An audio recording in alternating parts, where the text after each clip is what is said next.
Jadi vlog, semua orang bisa ngevlog.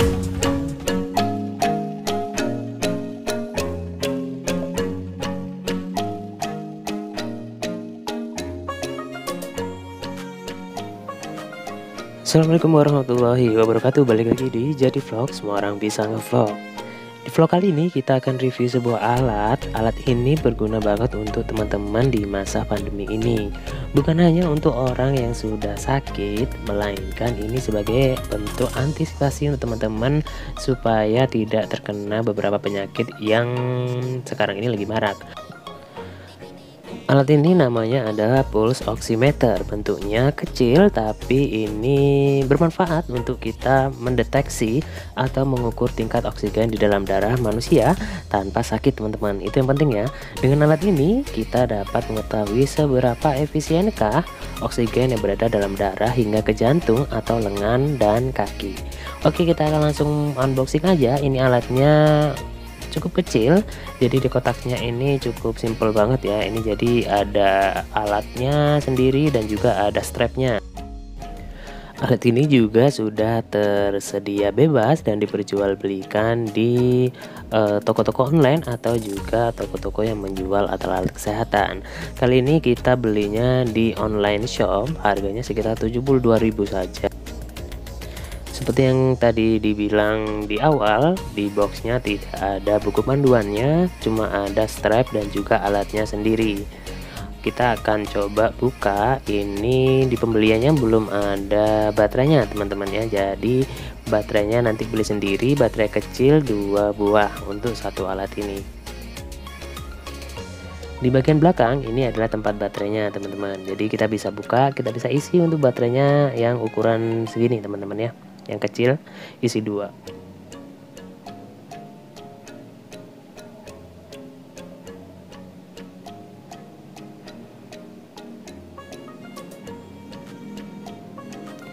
Alat ini diklaim bisa mengetahui jumlah saturasi oksigen dalam darah yang diceknya melalui jaringan paling luar, yaitu di jaringan di jari-jari tangan. Alatnya cukup simple, penggunaannya juga cukup mudah, teman-teman ya. Jadi cuma berisi satu tombol di bagian depan itu sebagai on off, kemudian di layarnya ada beberapa tulisan yang nanti kita akan coba jelaskan satu-satu, teman-teman ya. Jadi ketika kita dinyalakan itu ada tulisan persen SpO2 dan juga ada denyut jantung, nanti ada pengukur denyut jantungnya. Jadi ini tampilan awalnya ketika kalian membeli pulse oximeter.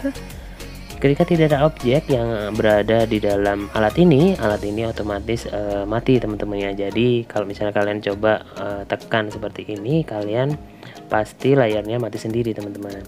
Nah, kita harus coba untuk mengetes jari kita supaya kita bisa tahu alat ini bekerja atau tidak.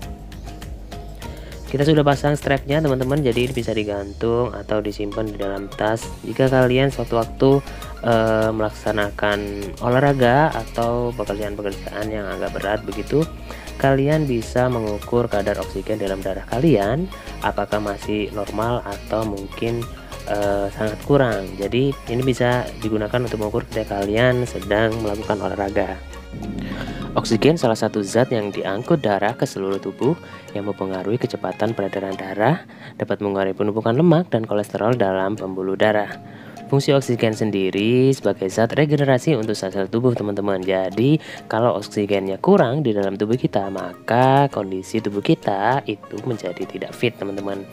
Di bagian belakang ini ada tulisannya pulse oximeter. Ini ada powernya berapa dan lain sebagainya itu, teman-teman. Di bagian depan ada layar kecil, ada tombol on off dengan tulisan pulse oximeter. Kemudian ada persen SpO2 dan ada PM, itu adalah pengukur detak jantung per menit.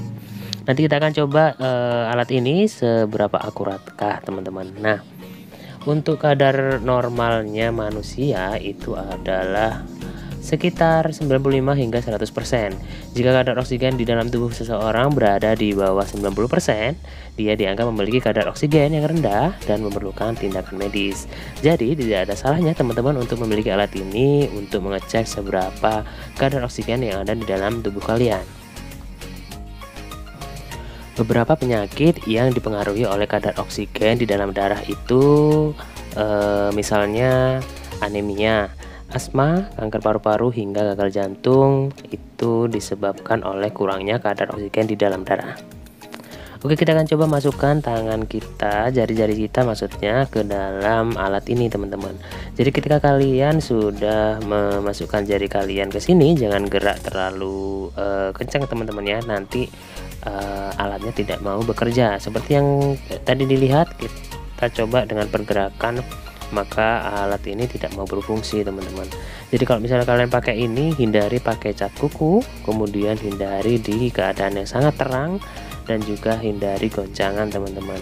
Karena kalau misalnya kalian bergerak terlalu ekstrim, alat ini tidak bisa fokus untuk mendeteksi kadar oksigen dalam darah kalian. Di bagian dalam ini terlihat seperti ada lampunya untuk sensor ke dalam jari kita teman-teman. Nah, kita akan coba masukkan. Di sini ada grafik yang bergerak, di bawah itu adalah denyut jantung, kemudian yang warna biru itu adalah detaknya ya. 96 ini adalah kadar oksigen dalam darahnya, kemudian 89 itu adalah detak jantung per menitnya. Jadi di sini bisa dilihat langsung dan gampang banget untuk bacanya teman-temannya. Di situ sudah tertulis jelas ada persen SpO2, itu adalah kadar oksigen di dalam darah kita. Kemudian ada PRBM, itu adalah detak jantung per menit. Kalau kalian sehat, kemungkinan kurang lebih seperti ini teman-teman.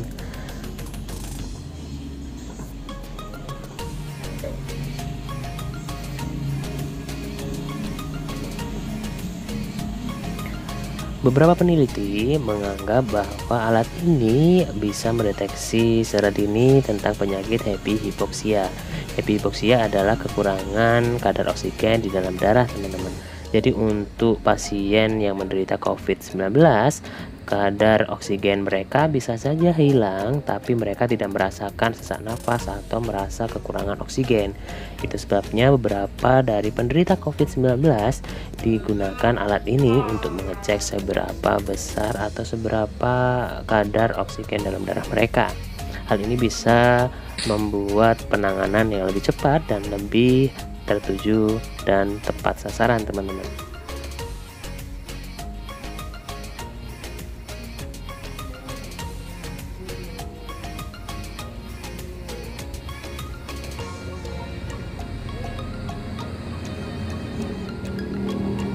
Alat ini juga tidak bisa menjadikan patokan untuk teman-teman apakah kalian menderita COVID atau tidak teman-teman ya. Tadi ini hanya mengecek kadar oksigen di jaringan paling jauh dari jantung, yaitu di jari-jari tangan.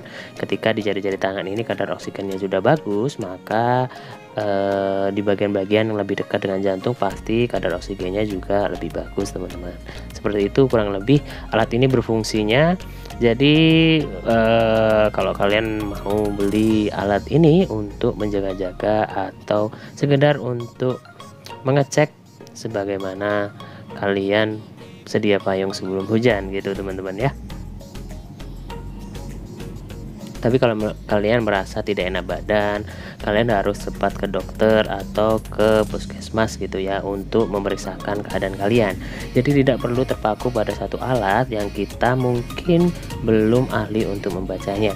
Jadi saran kami dari Jadi Vlog, ketika kalian merasa bahwa kalian bisa mengecek mandiri keadaan kesehatan kalian, kalian bisa beli alat-alat seperti ini untuk mengecek secara dini apakah kalian merasa sakit atau tidak. Tapi kalau kalian misalnya sudah biasa ke puskesmas, kalian harus tidak usah beli ini karena kalian langsung pergi saja ke puskesmas atau ke dokter langganan kalian. Oke, sekian dulu review dari Jadi Vlog. Selamat mencoba dan tetap jaga kesehatan teman-teman. Salam Jadi Vlog, semua orang bisa ngevlog. Wassalamualaikum warahmatullahi wabarakatuh.